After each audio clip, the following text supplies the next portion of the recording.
మంచినీళ్ళు తీసుకోండి అయ్యగారు.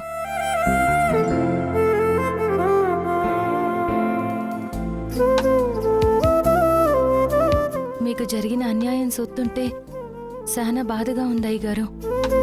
చెయ్యని తప్పుకి 20 ఏళ్ళు జైల్లో ఉన్నారు. పాపం అయ్యగారు మీరు.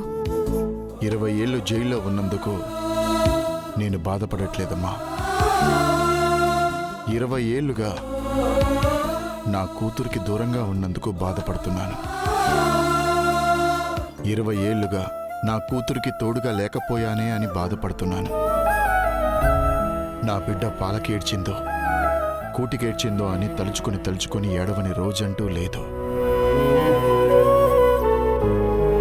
నా బిడ్డ వేలు పట్టుకుని నడవాల్సి వచ్చినప్పుడు నేను పక్కన లేను. నా బిడ్డ నా భుజాల మీదకెక్కి ఈ ప్రపంచాన్ని చూడాల్సినప్పుడు నేను పక్కన లేను. తనని స్కూల్ దగ్గరికి పంపించడానికి నేను పక్కన లేను. నా బిడ్డకి 20 ఏళ్ళు అయ్యుంటే నా బిడ్డ పెద్ద మనిషి అయి ఉండేది. అప్పుడు నేను పక్కన లేను. పెళ్ళీడు కూర్చుంటుంది, అప్పుడు నేను పక్కన లేను.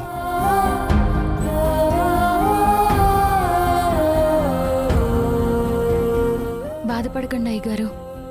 ఇంతకాలం మీరు జైల్లో ఉన్నారు కాబట్టి తన పక్కన లేరు. ఇప్పుడు బయటకు వచ్చారు కాబట్టి ఇంక పక్కనే ఉంటారు. అది కాదమ్మా నా బాధ. మరేంటయ్యగారు? గడిచిన 20 ఏళ్లలో నేను తన పక్కన లేను అంటే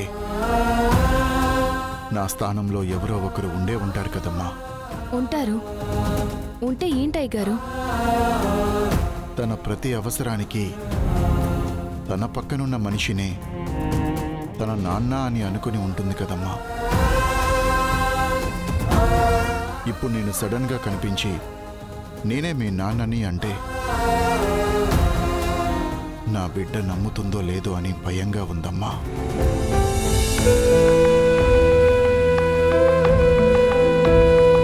అసలు నా బిడ్డకి జరిగిందంతా తెలుసుంటుందో లేదో అనే భయం కూడా ఉందమ్మా. జైల్లో ఉన్నంతకాలం నా బిడ్డ ప్రియంవద దగ్గరే ఉంటుందనుకున్నాను. అందుకే ఇవేవీ ఆలోచించలేదు. ఈ ఇంటికొచ్చాక నిజం తెలిసినప్పటి నుంచి ఇలాంటి 100 ప్రశ్నలు నా మదిలో మెదులుతూనే ఉన్నాయమ్మా. అలా ఏమీ ఆలోచించకండి అయ్యగారు. మిమ్మల్ని విడదీయడం తెలిసిన శివయ్యకి కలపడం కూడా తెలుసు. ఆ శివయ్య మీద నమ్మకం ఉంచండి. అన్నీ ఆయనే చూసుకుంటారు. నువ్వు శివయ్య భక్తురాలివా అమ్మా? అవునయ్య గారు, చెప్పానుగా, నాకే బాధ వచ్చినా శివయ్యతోనే చెప్పుకుంటాను.